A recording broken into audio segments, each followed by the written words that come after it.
요한복음 14장 11절 12절 말씀 보도록 하겠습니다. 요한복음 14장 11절 12절 말씀입니다.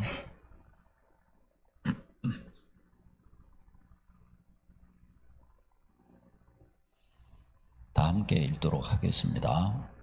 시작. 내가 아버지 안에 거하고 아버지께서 내 안에 계심을 믿으라. 그렇지 못하겠거든 행하는 그 일로 말미암아 나를 믿으라. 내가 진실로 진실로 너희에게 이르노니 나를 믿는 자는 내가 하는 일을 그도 할 것이요 또한 그보다 큰 일도 하리니 이는 내가 아버지께로 감이라. 아멘. 아멘. 예. 더 큰 일을 하리라는 제목으로 말씀을 전하겠습니다. 여러분 저렇게 닭꼬지, 저 꼬지 하나가 무슨 일을 할 수 있을까요? 저 꼬지 하나가 세상을 바꿀 수 있을까요?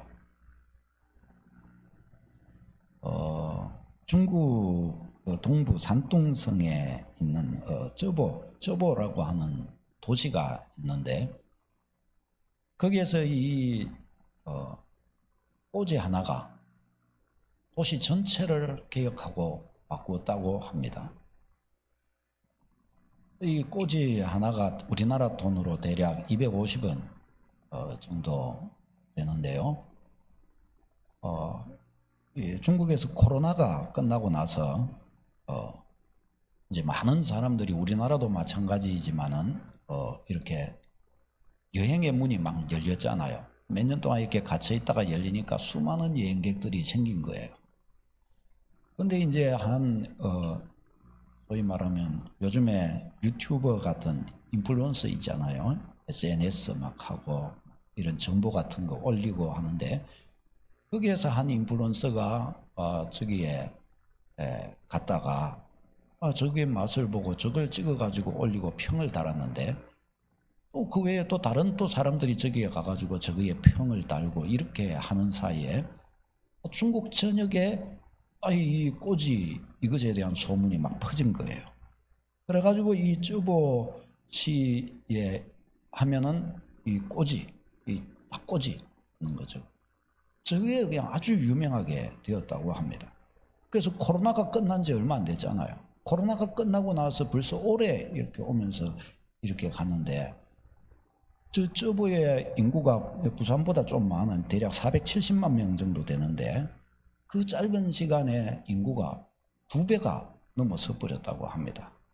그리고 저 작은 저거 꼬지 저거 파는 전문점들이 막 쫙 절비하게 생기고 중국 구석구석에서 수백만 명의 관광객이 여기로 이렇게 몰려들고 있다고 합니다. 지금은 조금 잦아들고 있다고 하는데요. 이게 어떻게 해서 그랬냐? 사실은 저거 250원 남자가 저 꼬지 한번 먹어보려고 중국 각지에서 저기로 저렇게 나와온다는 겁니다. 꼬지 250원짜리 꼬지 하나 가지고 인구가 2배로 늘고 부산에 예를 들어 인구가 2배가 된다고 해보십시다. 부산은 완전히 뒤집어집니다. 부산의 생활 구조, 사업, 모든 환경 구조가 완전히 바뀌어버려요. 안 그러겠습니까? 여기 만약에 우리 범일동 여기에 인구가 2배가 갑자기 된다고 해보십시다. 범일동의 이런 활력은 완전히 달라져 버립니다. 안 그렇습니까? 그러니까 저기 완전 그냥 공업지구로 있었는데 관광지구가 돼버린 거예요. 놀라운 일이, 이 꼬지 하나 가지고 놀라운 일이 일어난 거예요.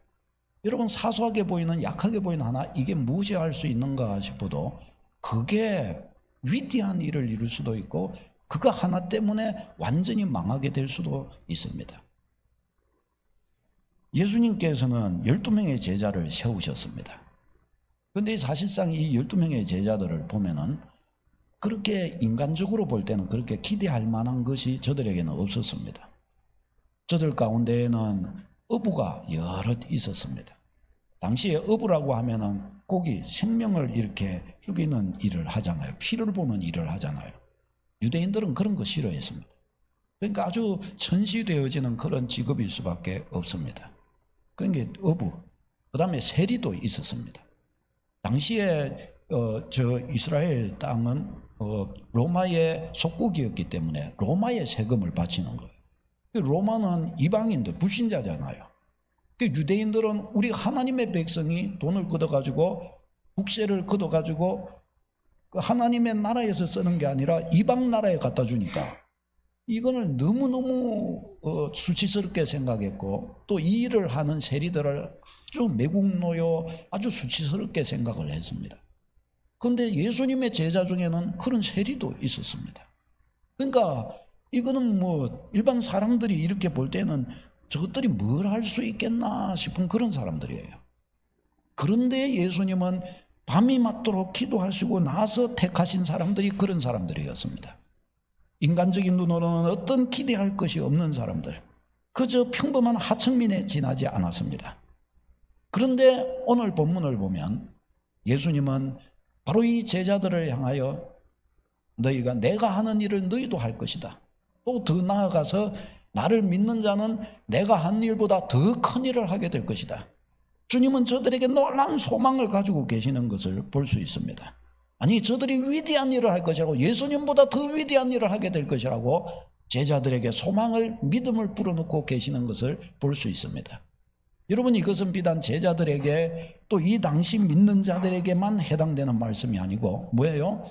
지금 우리에게도, 그때나 지금이나 주님은 여전하시고 동일하게 살아계신 그분이시요, 저들이 믿은 주님과 우리가 믿은 주님이 동일하시니 그때 저들에게 말씀하신 주님의 약속은 지금 우리에게도 동일하게 적용되는 말씀이기 때문에 이 말씀은 우리가 그대로 고스란히 받을 수 있는 말씀임을 믿습니다. 이 말씀이 우리를 향하여 알려주시는 거예요. 이보다 더 큰 일도 하게 되리라 말이죠. 믿는 자에게 주시는 권세, 우리 12절 말씀 보고 읽도록 하겠습니다. 시작. 나를 믿는 자는 내가 하는 일을 그도 할 것이요 또한 그보다 큰 일도 하리니. 아멘.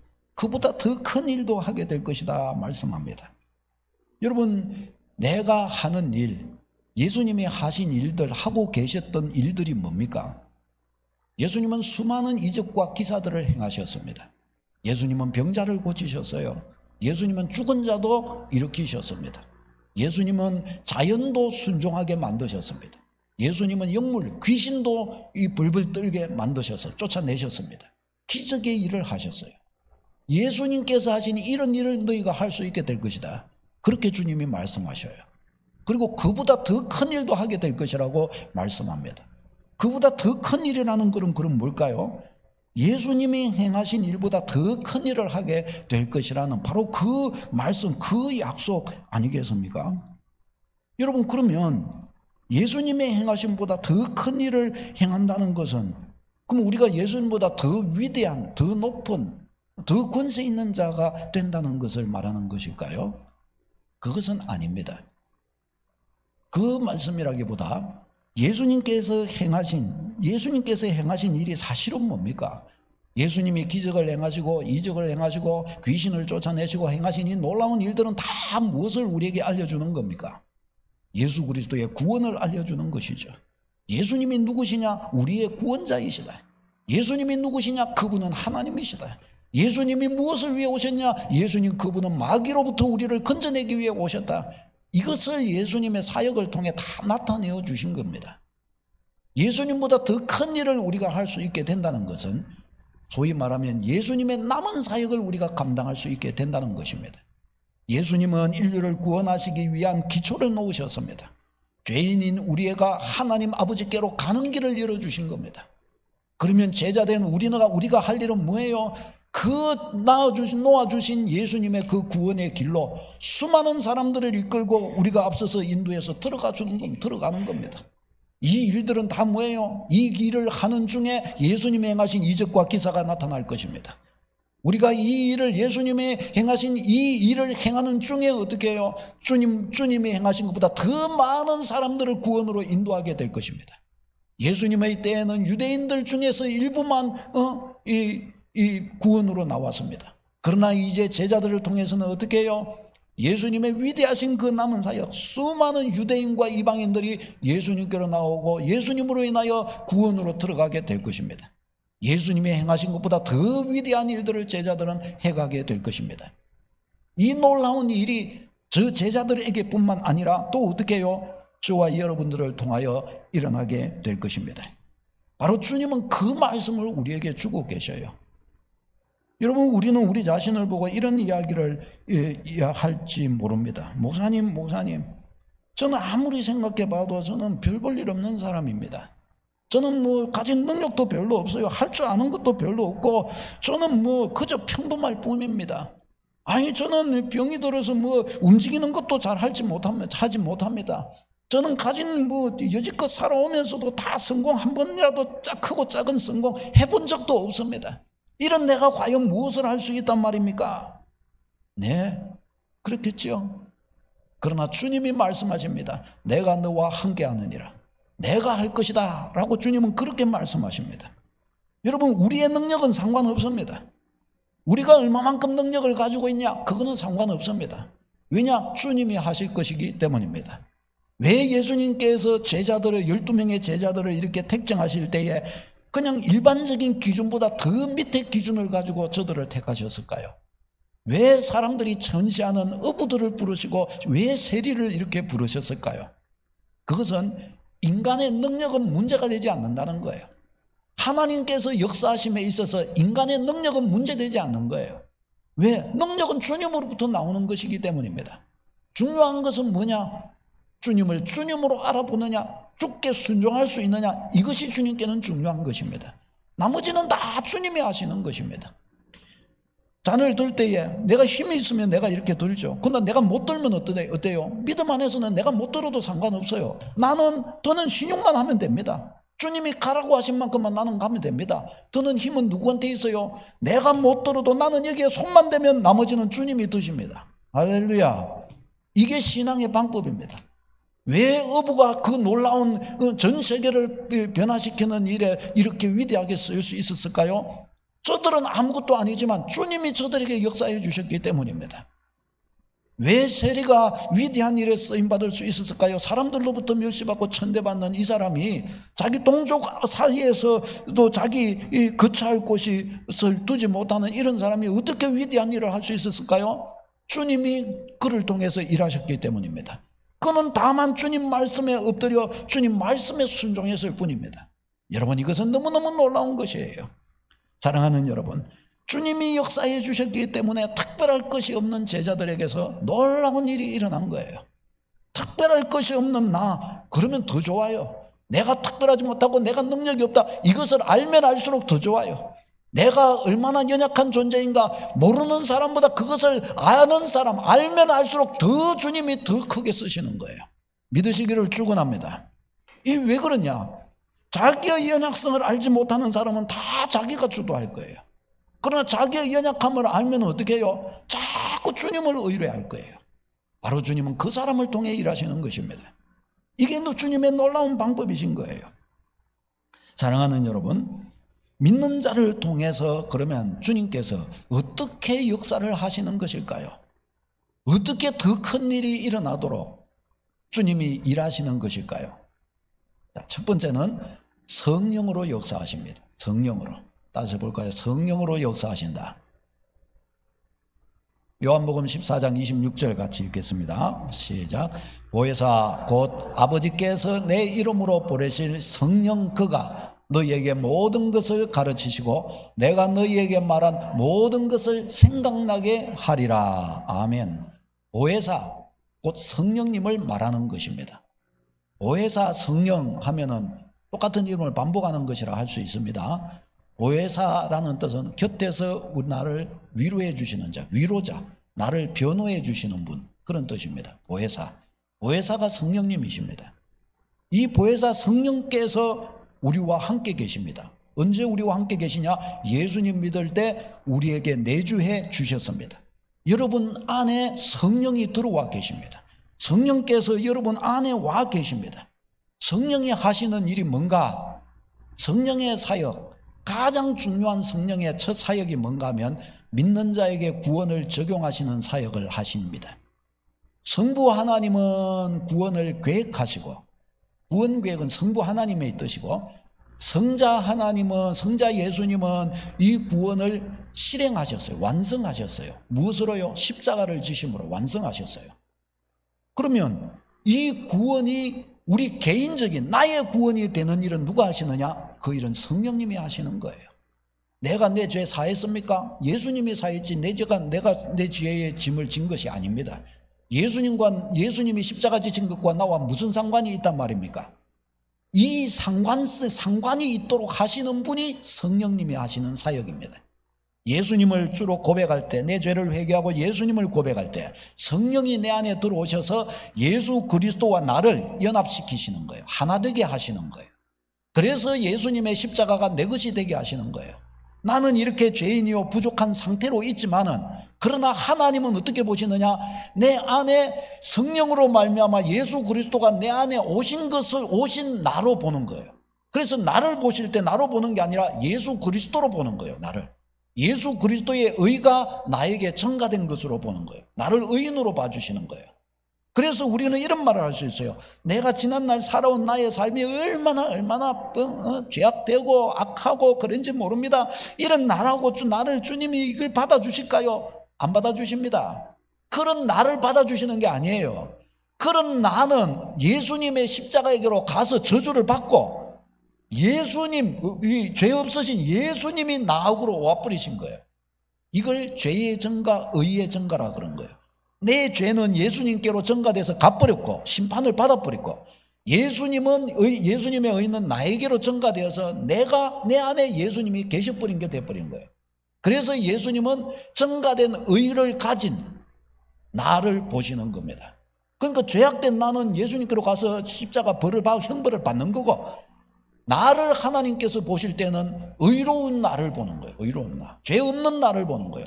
그러니까 아이고 내가 이렇게 죄를 지었는데 이런 나를 주님이 받아주시겠습니까? 그거하고 상관이 없는 거예요. 왜? 이런 나는 예수님 십자가로 전가돼 버렸기 때문에, 예수님의 의가 내게로 전가되어 버렸기 때문에, 이런 죄인임에도 불구하고 주님은 나를 의롭다고 말씀하시는 겁니다. 할렐루야. 여러분, 이 진리를 진짜 깊이 깨달아야 됩니다. 이 진리를. 나같이 부족하고 연약한데 이런 나의 외형, 이걸 보지 않으시고 주님은 믿음 안에서 증가된 의를 보시는 거예요. 내 안에 성령으로 말미암아 증가되는 내 안에 온 의를 보는 거예요. 예수님 믿는 나에게, 그래서 성령님께서 이제 앞으로 해 가시는 일이 뭔가 하면, 예수님을 믿지만 아직 우리는 뭐예요? 내 죄악성이 저 십자가에 달리신 예수님께로 증가되어 갔지만은, 그러나 이 육신과 나의 영혼의 습관은 뭐예요? 아직도 죄의 습관을 가지고 있단 말이죠. 매여 있단 말이죠. 그래서 우리가 지금 믿음 생활을 해가는 이 과정 속에 우리가 해야 될 일이 뭐냐? 우리 신자의 과제가 뭐냐? 열심히 성경 공부하고, 열심히 주의 말씀과 법도를 따르고, 열심히 내 안에 계신 성령님의 소리에 귀 기울이고. 우리가 왜 사람이 이런 거 있잖아요. 일반 사람은 양심의 소리에 귀를 기울이는 거예요. 양심의 소리를 따라서 사는 거예요. 그 사람은 좋은 사람인 거예요. 그렇죠?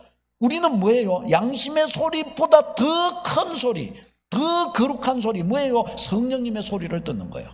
그래서 우리 내면 안에서 우리 양심을 뛰어넘는 성령의 신앙 양심이라고 말할 수 있는 성령님의 소리를 들으면서 우리는 거기에 순종하며 살아가는 겁니다. 그러면서 어떻게 해요? 실패도 거듭하고 또 넘어지기도 하고 자빠지기도 하고 이렇게 하고, 옛 모습, 옛 성품들이 나타나기도 하지만 어떻게 해요? 다시 일어나서 다시 성령님의 소리를 듣고 다시 성령님께 붙들림 바 되어서 자꾸 걸어가는 거예요. 그러면서 죄악된 나의 아직도 남아있는 이 본성들을 빼내고 거룩하게 된 예수님을 닮아가는 거예요. 거룩하게 된 예수님을. 서로를 한번 이렇게 보십시다. 우리가 서로 알게 된 지가 얼만큼입니까? 서로를 알게 된 지가 20년이 벌써 다 돼가고, 서로를 아신 지가 5년, 10년, 20년, 30년, 40년, 50년이 넘어가신 분들도 있고, 서로를 한번 보시기를 바랍니다. 예수님을 닮았나 안 닮았나? 우리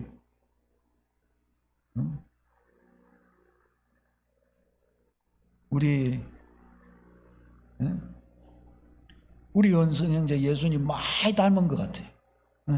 왜냐? 처음 주님의 교회에 나올 때 우리 연승 형제가 이렇게 거룩한 가운을 입고서 이렇게 헌금위원이 될 줄 누가 알았겠어요? 누가 알았겠어요? 나는 아직도 은성형제 했던 말 제가 몇 번 이야기했지만은 우리끼리 이야기했지만은 아직도 그거 기억하고 있어요. 은성형제가 한 번은 2층에서 이야기 나누면서 그런 거예요. 나는 모태신앙이고 그러지만 나는 할 수 있으면 교회하고 안 가까워지려고 그런다고. 아니 왜 그러냐고. 그러니까 어느 날 갑자기 주님께서 자기가 너무 은혜를 받아가지고 은혜를 받았는데 성령의 음성이 들려가지고 저 오지에 선교사로 가라 그런 소리가 들릴까봐 절대로 은혜 안 받기 위해서 어느 일정한 거리를 두고 나는 신앙생활을 하고 있다고. 상당히 지혜롭게 상당히 잔머리를 써서 그렇게 했지요. 근데 벌써 거기에서 요만큼 오더니 여기까지 왔어요. 이제 여기까지 주님을 닮은 줄로 믿습니다. 다 보이진 않아도 내면 안에 주님의 성품이 싹싹 멋지게 자라가고 있는 줄로 믿어요. 우리 아내 성미자매 어디 갔어? 성미자매 안에서도 주님의 형상이 여러분답게 만들어져 가고 있는 줄로 믿어요. 우리 믿음의 성도님들, 우리가 말이죠 믿음 생활을 잘하는 것은 그래요. 우리 안에 예수님이 희미하던 예수님의 모습이 나의 죄성이 너무 부각되고 두드러져 보인 나였는데 이런 것들은 뒤로 이제 싹 빠져나가고 어느덧 예수님의 형상이 나를 통해 자꾸 나타나기 시작하는 거예요. 이게 뭐예요? 이게 예수님 닮아가는 거룩해져가는 진짜 신앙생활 잘하는 사람들의 모습이 되는 것입니다. 우리 서강교회 성도님들은 다 이런 신앙생활이 되어야 할 줄로 믿습니다. 수많은 사람들이 예수님 믿어도 전혀 엉뚱한 방향에서 신앙생활 하는 사람 많아요. 10년, 20년, 30년 그래서 계속 이렇게 믿지만은 처음 육신의 본성 때 주님 모를 때보다 더 악해진 사람도 있어요. 그럴 때보다 더 형편없는 모습으로 갈 수도 있어요. 또 전혀 변화되지 못하는 사람들도 있어요. 우리 믿음의 백성들은 하루하루 달라지고 하루하루 새롭게 되는 은혜가 역사하게 되기를 축원합니다. 어제 아래 우리 청년들이 진종일씩 모여가지고 뭐 했는지 저는 안 가봤어요. 그렇지만 자기들끼리 뭔가 재밌게 이것도 하고 저것도 하고 기도도 하고 찬양도 하고 막 이래 했다 그러더라고요. 피 놀랍게 어쨌든 자꾸 모여가지고 뭔가를 해보는 거예요. 뭔가를. 그러다 보면은 뭔가를 자꾸 이렇게 하다 보면 뭐가 나올 줄로 믿습니다. 놀라운 주님의 형상이 빚어져서 나오게 되는 거예요. 그들을 통해 성령이 우리 안에 계시기 때문에, 성령이 계시기 때문이에요. 여러분 보세요. 같은 한 성령이 우리에게는 역사하고 계시잖아요. 그래서 예배를 드릴 때도 영으로 예배 드린다는 성령으로 예배한다는 거예요. 성령이 각 사람마다 각각 다른 성령님입니까? 그게 아닌 거예요. 한 성령 안에서 예배하는 거예요. 내 안에 계신 성령님, 안에 계신 성령님이 다 같은 한 성령이세요. 그러면 같은 한 성령이니까 우리가 같은 마음으로 주님을 사모하고 나아갈 때 어떻게 했어요? 한 성령께서 우리에게 한 주님을 향한 같은 순전한 한 마음을 주실 것이요. 그 순전한 한 마음 속에서 우리가 어떻게 해요? 영적인 일체감을 이루어서 하나님께 드려지지 않겠어요? 그때 어떻게 해요? 주님이 너무너무 기뻐하시는 거예요. 우리 안에 주님도 이제 한 마음이 있는 거예요. 여러분 우리가 이 성령 한 성령 안에서 우리가 성령의 인도함을 받아 서는 사람들로서 이런 데까지 높은 차원까지 나아가 보십시다. 어떤 차원까지 나가느냐? 내가 열심히 기도하면서 주의 소리를 들으면서 주님이 이것을 기뻐하시지 않냐 하고 이러고 있는데 그래서 이래 나가가지고 이렇게 했는데 어느 날 같이 형제와 지체와 이야기를 나눴더니 그의 마음속에도 그와 같은 의지와 그와 같은 마음과 뜻이 같이 일어나요. 너는 언제부터 그런 마음이 있었냐? 내가 글피 며칠 전에 내가 기도하고 있는데 주님이 이런 강렬한 마음을 주셔서 내가 어떻게 이걸 해볼까 이랬는데 이랬었다고. 그러니까 그러냐? 나는 어제 기도하다가 그런 마음을 주님께서 주셨다. 우리 같이 이것을 한번 나눠보자. 같이 막 마음이 모아지는 거예요. 이런 일이 될 수 있을까요? 안 될까요? 같은 한 성령이라면 그 일이 될까요? 안 될까요? 그 일이 되는 것이 분명합니다. 그렇죠? 영의 유무상통함이 이루어지는 것이에요. 기도로서 연합되고 통일되는. 그래서 함께 같이 기도하고 온 사람들, 그래서 함께 같이 정말 주님을 경외하여 주님의 인도를 받아 주의 일을 감당하기를 원하는 사람들 사이에서는 함께 같이 기도할 때 같은 마음이 품어지는 거예요. 마음이 분열되는 것이 아니에요. 하나가 되어져 가는 거예요. 왜요? 한 성령이시기 때문에. 한 하나님이시요, 한 주 예수 그리스도요, 한 교회요, 한 성령이시기 때문에 그런 역사가 일어나는 거예요. 그러니까 우리 믿음의 백성은 이제 이런 놀라운 영적인 성령의 은혜의 차원으로 나아가야 할 줄로 믿습니다. 기도하면서 영이 유무상통하는 거예요. 기도하면서 주의 뜻이 알아지는 거예요. 기도하면서 마음이 모아지는 거예요. 기도하면서 내 생각은 나를 낮아지고 주님의 소욕과 성령의 소욕이 우리를 감싸는 거예요. 내 의지, 내 생각으로는 나는 안 하겠어요. 못 하겠어요. 그런데 어떻게 해요? 성령이 나를 이끌어 가시는 거예요. 성령이 나를 끌고 가시는 거예요. 성령을 거절하지 못하고 거역하지 못해서 주님 알겠어요. 할게요. 주님 그렇게 할게요. 고백하지 않을 수 없는 자, 성령의 강권하심이 내가 주체할 수 없고 내가 거절할 수 없고 거역할 수 없도록 만드십니다. 이런 고백이 우리 안에 있게 되기를 축원합니다. 여러분, 우리의 믿음 생활이 어떻습니까? 나의 생각으로 이끌어져 가는 믿음 생활이십니까? 성령의 의지가 여러분을 이끌어 주시는 그런 믿음 생활이 되십니까? 할 수 있으면 우리가 우리의 자신의 소욕과 생각을 딱 멈추고 주님의 소욕, 성령의 소욕을 따르기로 결심하는 여러분 되시기를 바랍니다. 이것이 신앙의 신비입니다. 신앙의 신비. 여러분 안에 성령이 계심을 믿으시기를 축원합니다. 이거는 다른 사람, 누구 특별한 사람, 목회자나 어떤 특별한 사람의 일을 지금 이야기하는 게 아니에요. 예수님 믿는 자에게 일어난 일을 이야기하고 있는 것입니다. 이것이 다 여러분의 일임을 믿으시기를 바랍니다. 이게 다 여러분의 일인 거예요. 여러분 안에서 일어나는 일인 것입니다. 성령이 도와주시고 성령이 인도해 가시는 거예요. 성령이 권능을 주셔요. 그래서 은사를 주시고 자녀된 권세가 있게 하셔서 이 흑암의 권세를 향하여 사탄아 물러가라 그러면 불불 떨고 가버리는 거예요. 특별해서 그런 게 아니에요. 하나님의 자녀이기 때문에 그냥 가능한 것입니다. 이걸 그냥 믿고 그렇게 사시기를 축원합니다. 메가리가 없어가지고 이게 되겠냐 말이에요. 영적인 일들은 권세의 싸움이에요. 권세의 싸움. 의지의 싸움이고 확신의 싸움인 거예요. 확신의 싸움. 이래가지고 아멘 이렇게 했다가 뭐가 그렇게 되겠어? 안 될런가 보다. 이렇게 그냥 되고 확신이 죽어버리고 마는 거예요. 그게 아니에요. 확신의 불이 타오르시기를 바랍니다. 성령이여 도우셔서 우리 성도님들 확신 속에 굳게 서게 하시기를 바랍니다. 성령의 확신 속에서 말이죠. 권능, 은사를 여러분에게 주셨어요. 자녀된 권세를 주셨어요. 이것을 알고 당당하게 서서 사용하시기를 바랍니다. 여러분의 영혼을 성장시켜 가십니다. 성령의 열매를 맺게 하십니다. 그래서 그리스도인들은요, 악해질 수도 있지만 완전히 악할 수는 없어요. 왜 그러냐? 성령이 강권하시기 때문입니다.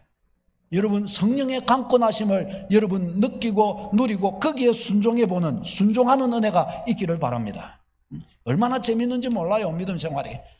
약속이 뭐냐? 로마서 8장 26절 시작. 이와 같이 성령도 우리의 연약함을 도우시나니. 아멘. 성령이, 여러분 안에 계신 성령께서 여러분을 도우고 계시다는 거예요. 27절요 시작. 마음을 살피시는 이가 성령의 생각을 아시나니 이는 성령이 하나님의 뜻대로 성도를 위하여 간구하심이니라. 아멘. 성령님이요, 여러분 안에서 여러분이 여러분 자신을 위하여 기도합니다. 근데 여러분 자신보다 성령의 탄식이 더 크시다는 사실을 알아야 합니다. 내가 복된 사람이 되기를 원하는 것보다 내 안에 계신 성령님이 내가 더 잘되고 더 행복하고 더 복된 자 되기를 더 원하고 계신다는 사실을 믿으시기를 바랍니다. 이걸 알면요, 기도가 너무 쉬워지는 거예요. 이걸 알고 나면요, 너무 어떻게 대단히 어떻게 내가 막 힘쓰고 그럴 필요가 없어지는 거예요. 왜? 성령이 나보다 더 큰 소욕으로 나에게 이미 원하고 계시기 때문에 내가 눈만 바르게 딱 가지면 성령의 소욕하고 맞아져 버리는 겁니다. 이 주파수를 맞춰가야 하는 것이에요. 이게 신앙생활입니다. 왜 더 큰 일도 할 수 있느냐? 성령이 이렇게 사역하시기 때문입니다. 성령이 개입하시기 때문입니다. 그럼 두 번째, 왜 이게 가능하냐? 두 번째는 기도입니다. 기도. 오늘 이 말씀을 더 큰 일도 하리라 다음에 주신 말씀이 13절 시작. 너희가 내 이름으로 무엇을 구하든지 내가 행하리니. 아멘. 무엇을 구하든지 내가 행할 것이다 라고 말씀합니다. 왜 믿는 자가 더 큰 일을 할 수 있느냐? 기도의 응답의 역사가 있기 때문이에요. 예수님께서 제자들에게 이 말씀을 하신 다음에 예수님이 12절에 보면 뭐라고 그러셨어요? 12절 뒷부분에 더보다 큰 일도 하리니, 그 다음에 뭐예요? 이는 내가 아버지께로 가면이라 그러셨어요. 아버지께로 가면 왜 더 큰 일도 할 수 있을까요? 예수님은 아버지 편으로 가가지고 보좌 우편에 앉으시는 거예요. 하나님의 보좌의 자리에, 권능의 자리에 예수님이 앉으시는 거예요. 그 자리에 앉으시니까 어떻게 해요? 권세의 자리에 계신 거예요. 그러니까 어떻게 해요? 당연히 우리의 기도를 들으실 권세가 있고 능력이 있고 이 일을 이루어 주실 권세도 또한 예수님이 갖고 계신 거예요. 그러니까 내가 아버지께로 가니까 내가 너가 다 이루어 줄 수 있으니까 내 이름으로 기도해라. 내가 다 이루어 줄게. 그래서 이렇게 말씀하실 수 있는 것입니다. 할렐루야. 얼마나 좋습니까? 그래 내가 아버지 우편으로 가기 때문이다 그런 거예요. 내 이름으로 구해라. 반드시 내가 다 내 들어주겠다. 주님이 그렇게 말씀하시는 거예요. 사도행전, 그래서 사도행전으로 넘어가 보면 놀라운 일들이 많이 일어나요. 그 중에서도 사도행전 12장으로 넘어가면 이제 이 헤롯이 교회를 핍박합니다. 그래서 그 교회를 핍박하다가 사도 야고보를 죽입니다. 그 순교를 당합니다. 그러고 나니까 유대인들이 너무 좋아해요. 그러니까 이 헤롯이 더 교회를 핍박하려고 막 궁구하는 거예요. 그러다가 또 사도 베드로를 잡아요. 그래서 감옥에 넣고 다음날 베드로를 이제 죽이려고 그렇게 합니다. 그래서 감옥에 가두었어요. 그러니까 이제 뭐 주의 백성들이 이제 어떻게 하겠습니까? 그러니까 그러고 나니까 성도들이 주님의 교회가 베드로가 감옥에 갇히고 이제 내일 죽을 그런 이 상황이 되고 나니까 찾아갈 수도 없고 교회에 핍박하니까 그러니까 어쩔 수 없는 거예요. 저들이 할 수 있는 것은 뭐 있어요? 기도. 오직 기도인 거예요. 그 5절 읽겠습니다. 시작. 이에 베드로는 옥에 갇혔고 교회는 그를 위하여 간절히 하나님께 기도하더라. 아멘. 저들이 하나님께 간절히 기도하는 거예요. 여러분 기도한다고 뭔 일이 일어날까요? 안 일어날까요? 진짜 일어납니까 여러분? 가정을 위하여 기도하면 가정에 뭔 일이 일어납니까? 몇 명 몰라요. 나머지는 잘 모른다니까요. 자녀를 위해 기도하면 자녀들에게 뭔 일이 일어납니까 여러분? 우리의 장래를 놓고 기도하면 그게 뭔 일이 일어날까요? 지금 몇 명 모른다니까요. 지금 모르는 분들이 많아요. 이것에 대해서 진짜 모르는 분들이. 자, 교회가 기도했는데 무슨 일이 일어났느냐? 7절 시작.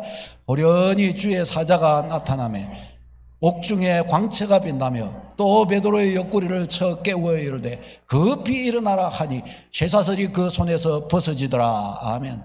지금 이 감옥에서 일어난 일입니다. 베드로가 감옥에서 쇠사슬에 채여가지고 이 누워 자고 있어요. 베드로도 내일 죽을 낀데 대담하죠. 성령의 은혜가 있는 겁니다. 그런데 와가지고 천사가 와가지고 베드로의 옆구리를 차 깨운 겁니다. 천사한테 맞은 사람, 구약에서는 야곱이 천사한테 맞았고 환도뼈를 맞았고 신약에서는 베드로가 맞은 거예요. 어디서? 감옥에서 맞은 거예요. 그 천사가 깨워준 거예요. 베드로를. 일어났는데 쇠사슬이 착 하고 풀린 거예요. 쇠사슬이. 그뿐만이 아닙니다. 천사가 베드로를 인도해 가는데요. 10절 말씀 읽겠습니다. 시작. 이에 첫째와 둘째 파수를 지나 시내로 통한 세문에 이르니 문이 저절로 열리는지라. 나와서 한 거리를 지나매 천사가 곧 떠나니라. 아멘. 저 거리까지 나오기까지 베드로는 이게 천사를 통해서 일어난 일인지를 몰라요. 이게 꿈속에서 지금 내가 꿈에 비몽사몽간에 지금 내가 꿈꾸고 있다 그렇게 생각하고 있었어요. 그러나 거리로 나가고 나서야 정신이 들어가지고 하나님이 과연 천사를 보내서 나를 이 죽음의 사망의 올무에서 나를 건져내어 주셨구나. 베드로가 그렇게 인식하게 됩니다. 그리고 베드로가 이 길로 바로 어디로 가냐? 마가 요한의 집으로 가는 거예요. 읽어보겠습니다. 시작. 마가라 하는 요한의 어머니 마리아의 집에 가니 여러 사람이 거기에 모여 기도하고 있더라. 아멘, 아멘. 이전부터 계속해서 주님의 교회는 베드로를 위해 기도하고 베드로가 노임을 받고 그 집에 갔는데도 어떻게 해요? 거기서도 또 베드로를 위해 또 막 수많은 사람들이 같이 모여서 기도하고 있는 거예요. 기도하고. 얼마나 놀랍습니까? 내가 기도할 때 주님이 역사가 일어나는 줄로 믿습니다. 주님의 교회가 함께 모여서 기도할 때 주님의 놀라운 역사가 일어나는 것입니다. 여러분, 예수님은 왜 구하는 자에게 놀라운 일을 이루어 주실까요? 13절을 읽겠습니다. 시작. 이는 아버지로 하여금 아들로 말미암아 영광을 받으시게 하려 함이라. 아멘. 여러분, 이 구절 속에 기도 응답의 중요한 비결이 여기에 있습니다. 기도한다고 무엇이든지 구하면 응답하리라 라고 하셨는데 그 무엇이든지 속에는 사실은 그 성경 전체를 보면 그 의미 속에는 많은 의미가 포함되어 있어요. 아무거나 기도한다고 다 응답받는 게 아니에요. 사실은 그 무엇인지는 사실은 어떤 믿음의 영역 안에서 제약된 어떤 중요한 의미가 거기에는 포함되어 있는 거예요. 무엇이든지라고 할 때 거기에 그것이 정하고 있는 한계는 뭔가 하면 영광을 받으실 하나님이에요. 그것으로 말미암아 하나님이 과연 영광을 받으실 것이냐의 문제가 거기에 있는 겁니다. 그 기도가 응답됨으로 말미암아 과연 그것이 하나님께 영광이 되느냐, 여기에서 판결이 난다라는 것입니다. 여러분, 이것이 매우 중요한 문제입니다. 여러분 생각해 보십시다. 여러분이 하고 있는 기도는 그것이 하나님께 영광이 되는 방식입니까? 여러분이 가지고 있는 기도의 제목은 그것이 하나님께 영광이 됩니까? 그것이 응답받으면 그것이 반드시 분명히 하나님께 영광이 되는 것입니까? 여러분, 이 문제가 굉장히 중요한 것임을 알아야 합니다. 이게 내가 이 기도에 응답을 받느냐 받지 못하느냐 중요한 이것이 관건이 됩니다. 사랑하는 여러분, 이것이 우리가 하는 이 기도가 바로 이 부분에 있어서 하나님께 영광이 될 것이냐 되지 않을 것이냐, 이 부분에 있어서가 명확한 선이 그어지기 시작한다면 응답은 그때부터 막 문이 열리기 시작합니다. 베드로를 향한 이 놀라운 기도, 응답될 수밖에 없는 기도였습니다. 왜 그렇습니까? 핍박이 시작되었고 주님의 교회는 사명을 위해 이제 세워져 가야 되는데 핍박을 와서 야고보가 벌써 죽을 순교했는데 베드로까지 순교하면 어떻게 해요? 교회는 휘청거릴 수밖에 없는 거예요. 그러니까 어떻게 해요? 주님이 성도의 교회의 기도를 들으시고 베드로를 건져내시는 거예요. 그래서 이것을 보면서 교회는 더 큰 힘을 얻고 담대히 복음을 전할 수 있게 된 것입니다. 주님이, 그러니까 이 베드로가 거기 감옥에서 이렇게 살아나오게 된 것은 뭐예요? 주님께 영광 또 영광, 교회는 막 한량없는 기쁨과 교회는 담대함을 가질 수 있는 기회가 되었던 겁니다. 주님께 놀라운 영광이 되는 거예요. 그리고 베드로가 감옥에서 나와요. 다니엘서 10장에 보면은 다니엘이 3주 동안을 작정하여 하나님께 기도합니다. 하나님께 작정하여 3주를 기도했을 때 하나님께로부터 응답이 와요. 그런데 언제 응답이 오느냐? 3주의 기도가 끝나고 나서 응답이 왔던 것 같아요. 다니엘서 10장 12절 읽어보겠습니다. 시작. 그가 내게 이르되 다니엘아 두려워하지 말라. 네가 깨달으려 하여 네 하나님 앞에 스스로 겸비하게 하기로 결심하던 첫날부터 네 말이 응답받았으므로 내가 네 말로 말미암아 왔느니라. 아멘. 이 천사장 미가엘이 지금 말하고 있는 거예요. 다니엘이 세 일해 동안 기도를 이렇게 했는데 21일을 딱 작정하여 기도를 했는데 기도 시작한 첫날 21일 기도 작정의 첫날 기도 시작할 때 응답은 떨어졌다는 겁니다. 이게 얼마나 놀랍습니까 여러분? 근데 그 응답이 떨어졌는데 왜 나중에야 이 미가엘 천사가 왔느냐? 딱 응답을 가지고 딱 오는데 누가 가리느냐? 사탄이 딱 가로막은 거예요. 사탄이. 저 성경에 보면 다니엘서 10장에 보면 바사군이 딱 앞을 막 가로막아요. 흑암의 군대가 딱 앞을 가로막아서 그거하고 싸우다가 지체된 거예요. 우리의 기도가 바로 그러합니다. 기도하면 응답이 옵니다. 믿으시기를 축원합니다. 기도하면 응답이 오는데 나머지는 뭐예요? 영적 전쟁이 있는 거예요. 영적 전쟁이. 그 영적 전쟁의 시간들은 다 무슨 시간이냐? 이게 주께 영광이 될 것이냐 안 될 것이냐의 싸움인 거예요. 내 안에 육신은 거기에서 허물어지게 되는 것이고 하나님의 영광을 구하고 주님의 마음에 합한 마음과 모습들이 거기에서 이제 승리할 때 응답은 확실하게 나에게 도착하게 되는 것입니다. 여러분, 기도의 과정은 다 그런 것입니다. 기도는 반드시 응답된다는 사실을 믿으시기를 바랍니다. 그래서 주님은 내가 아버지께로 간다. 내 이름으로 구하면 내가 다 들어줄 것이다. 너희는 나보다 더 큰 일을 하게 될 것이다. 주님은 그렇게 말씀하신 것입니다. 사랑하는 여러분, 여러분은 어떤 기도의 제목을 가지고 계십니까? 여러분은 어떤 기도를 하고 계십니까? 하나님께 영광이 되는 기도가 일어나게 되시기를 축원합니다.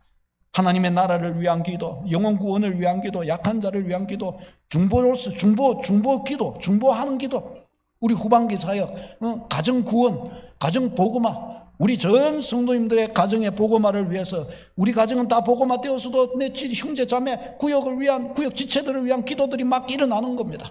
애통하게 같이 막 한 마음으로 기도하는 겁니다. 가정 복음화를 위한 기도 반드시 응답받을 줄로 믿습니다. 영적 싸움에서 승리해야 할 줄로 믿습니다. 반드시 응답해 주시는 거예요. 그 다음에 또 있어요. 하나님께 영광이 되도록 기도하는 게 중요합니다. 영광이 되도록.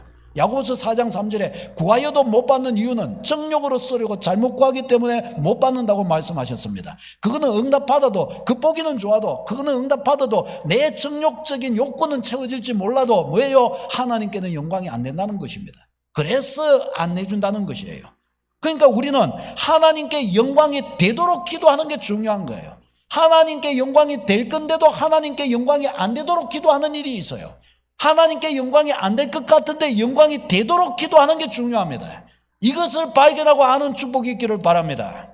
하나님께 영광이 되도록 기도하는 거예요. 예를 들어서 하나님 내게 복을 주십시오 기도한다고 하십시다.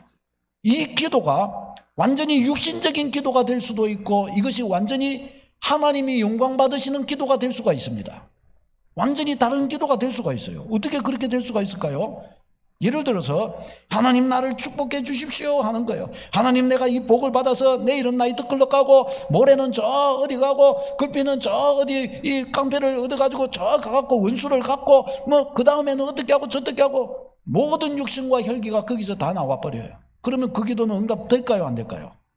그건 하나님께 영광이 안 되는 거예요. 응답되면 안 되는 거예요. 그래서 안 되는 것입니다. 그러나 반면에 하나님 내게 복을 주셔야 합니다 라고 똑같이 기도할 수가 있어요.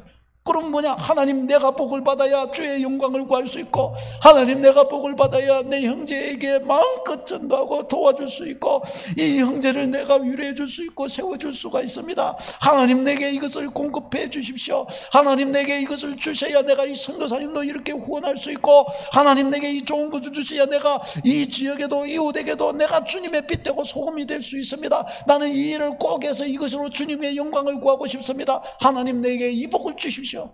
하나님이 줄까요 안 줄까요? 저는 줄 가능성이 응답받을 가능성이 훨씬 많다고 생각합니다. 여러분 한번 해보시기를 축원합니다. 여러분 뭐 아멘이 좀 이상해. 나는 막 가슴이 떨릴 것 같은데 안 떨려요. 성령이여 주시옵소서. 막 이거 주시는 거예요. 주시는 거예요. 어? 그러니까 주님이 받으시도록 기도하는 게 너무너무 중요해요. 이렇게 할 줄, 바꿀 줄 알아야 돼요. 주님이 받으실 만한 그런 기도로 그것을 만들어 기도할 줄 알아야 합니다. 여러분, 이번에 우리가 엑스포 밤남에, 엑스포 이거 가지고 이제 지금 11월 달이기 때문에 지금 막 이렇게 하고 있어요. 여러분, 이게 엑스포가 뭔지 아세요? 엑스포가 이게 박람회라는 건데, 한번 읽어보십시다. 앞부분만 시작. 인류의 산업, 과학, 기술 발전, 성과를 소개하고 개체국의 역량을 과시하는 장으로 경제, 문화, 올림픽이라고 불립니다. 올림픽, 월드컵과 더불어 세계 3대 이벤트이다. 이 엑스포 이게 온 세계가 하는 축제요 큰 행사 중에 하나입니다. 세계주 3대 행사 중 하나예요. 이게 우리나라 대전 엑스포, 여수 엑스포 있었지만 저건 오래전에 벌써 뭐 10년, 20년, 25년 전, 30년 거의 가까이 전의 일들이잖아요. 이거는 지금에 비하면 작아요. 지금은 이거하고 비교할 수 없는 시 커요. 우리나라 경제도 그만큼 커졌고 세계 무대도 그만큼 커졌어요. 그게 어마어마한 겁니다, 지금. 이게 이 박람회 이번에 이걸 하는 게 한국개발연구원에서 이게 싹 이제 조사를 하고 했는데 여기서 창출되는 기대 효과가 어마어마한 거예요. 대략 관광객만 해도 5,050만 명이 방문하게 될 것이라고 해요. 어디를요? 부산을 이 동구를 5,550만 명이 오게 될 거라는 거예요. 적어도 50만 명 이상의 고용이 창출될 거예요. 우리 젊은이들 준비해야 개봉박두 다 취직해버린 거예요. 생산 유발 효과가 43조, 부가가치가 18조, 크게 61조의 경제 파급 효과가 일어난다는 거예요. 부산은 완전히 뒤집어지고 우리나라 부산이 이야기에 의하면 50년 부산 발전 50년이 앞당긴 정도의 경제 효과가 있다는 거예요. 이게 이 정도로 커요. 그래서 지금 국가 전체가 지금 막 이 발바닥에 땀이 나도록 대통령도 뛰고 있고 막 다 그렇게 하는 거예요. 이게 그만큼 큰 거예요. 요거 되면은요. 이게 또 그런데 또 우리한테는 진짜 너무 큰 게 우리 이게 동구에서 있는 일이에요. 동구에서 하는 거예요. 땅 사나요? 약간 그건데 이게 우리 직접적으로 우리 동구가 영향이 있고 부산 지역이 영향이 있는 이 부산이 뒤집어지는 거예요. 부산에 이 놀라운 일이 있으면 과거에 우리 여수에 있을 때 엑스포 하고 나서 저희도 엑스포 우리 교회에서도 엑스포 그거 하고 나서 뒤에 그 관광하러 갔다 왔어요. 대전 엑스포 했을 때 과거에 어땠어요? 기억하시는 분들 대전 엑스포 하면서 얼마나 대전극에서 뒤집어졌어요. 부산 제2의 도시에서 1도시로 바뀔 수 있는 줄도 있을지도 모릅니다, 여러분. 응? 이거 놀라운 일이에요. 그러면 우리가 이게 이제 평창 동계올림픽 했던 것보다도 훨씬 더 효과가 있고요. 우리 월드컵 했던 것보다도 훨씬 더 규모가 크고 놀라운 효과가 있다고 그럽니다. 그러면 우리가 이 엑스포를 놓고 기도해야 될까요? 말아야 될까요? 그럼 이 엑스포 우리 경쟁 당사자 중에 최고로 경쟁 당사자로 나오는 게 이제 저 사우디아라비아예요. 사우디가 우리보다 사실은 지금 더 힘이 더 있어요. 그래서 사우디 될 가능성이 상당히 많이 있어요. 그러면 이 놀라운 복을 사우디에 안 주고 우리가 갖고 와야 될 이유가 있습니까? 하나님께 하나님 우리에게 이 엑스포를 주십시오. 그러면 사우디에는 주지 마십시오. 그 말 아닙니까? 하나님께 그거는 주지 말고 우리한테 주라고, 우리도 주고 그것도 주고 그렇게 기도할 겁니까? 그건 아니잖아요. 그럼 그들은 주지 말고 우리도 줘야 된다고 기도해야 될 건데 이게 하나님께 영광이 됩니까? 안 됩니까? 됩니까? 안 됩니까? 영광이 되게 기도할 수 있습니까? 없습니까? 바로 그것입니다, 여러분. 바로 그 말을 하는 것이에요. 그냥 기도한다고 될 문제가 아니에요. 이것은 하나님을 대적하고 하나님의 이름을 욕먹이는 기도도 될 수 있어요. 그러나 뭐예요? 하나님께 영광이 되도록 기도할 수가 있는 것이에요. 할렐루야. 하나님께 어떻게 영광이 되도록 기도할 수가 있을까요, 여러분? 예를 들어 한번 보십시다. 사실 사우디아라비아도 다 사람 사는 데고 저들도 행복하고 저들도 잘 살아야 되죠. 그런데 사우디아라비아보다 우리가 더 잘 살아야 돼요. 왜 그래요? 사우디아라비아는 거의 100% 이슬람이에요. 이슬람. 저기가 부가 그래야도 기름이 많이 나가지고 저 부가 다 가가지고 사우디아라비아가 지금 전 세계를 이 이슬람화 시키는 일에 사우디아라비아가 돈 많이 되고 있어요. 그 돈 가지고 지금 우리나라에도 와갖고 사우디 그거 뭡니까 이슬람 사원 짓고 막 그거 갖고 이슬람 선거사는 100% 국영이에요. 100% 국가에서 다 대주는 거예요. 그걸 그래갖고 다 오고 저렇게 하고 있어요. 그러면 사우디아라비아가 돈을 많이 벌어야 될까요? 안 벌어야 될까요? 저들이 벌면 벌수록 이슬람이 돼버리는 거예요. 그럼 우리는 대한민국은 하나님이 부산이 복을 받고 우리가 복을 받고 우리 동구 범일동에 사는 우리 서강교회 성도들이 복을 받고 행복하고 잘되고 굳게 서면 이것이 하나님께 영광이 될 수 있을까요? 안 될까요? 어떻게 할 때? 우리가 주를 사랑할 때, 우리가 주를 위해 살고 싶은 마음을 고백할 때, 우리가 정말 주님께 영광이 되는 자로 나타나기 시작할 때 그런 거예요. 그러니까 우리가 이 기도를 할 때 반드시 이게 들어가야 되는 거예요. 하나님, 우리에게 이 엑스포가 개최되게 해주십시오 라고 이렇게 기도할 때 내가 왜 저 사우디에는 누구보다 인구도 많고 저 사우디 사람들 저 더운데 많이 살고 그런데 저들한테 줘야지 왜 너한테 주라고 그러냐. 너는 산도 있고 들도 있고 물도 좋고 그런데 왜 그러냐. 그럴 때에 여기에 합당한 대답을 할 수 있어야 된단 말이지. 합당한 대답을 할 수 있으면 믿음 있는 고백이 나와야 되는 거예요. 믿음 있는 고백이. 여러분 이게 중요한 것입니다.